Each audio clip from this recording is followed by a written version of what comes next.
हूँ आकाश सियासी। खारिया के इलाका डिंगा में इंतहाई अलमनाक वाकया पेश आया, जहां पर मोटरसाइकिल सवार जेर तमीर पुली के नीचे गिरकर जिंदगी की बाजी हार गया, मगर उसके अहले खाना ने ठेकेदार और उसके मुंशी और लेबर के खिलाफ मुकदमा दर्ज करवा दिया है।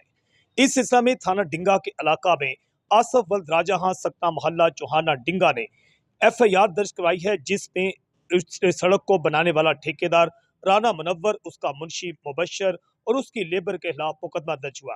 मुकदमा दर्ज होने के बाद ठेकेदार और उसका मुंशी और लेबर मौका से फरार हो गई है।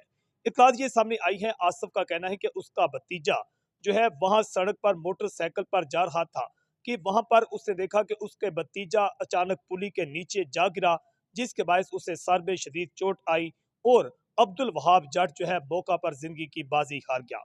FIR के मुताबिक उसका कहना है कि सड़क पर ऐसी कोई निशानदेही नहीं की गई थी कि आगे सड़क जेर तमीर है।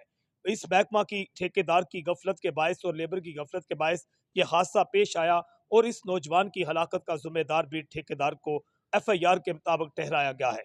ADN से मैं हूं आकाश सियाज।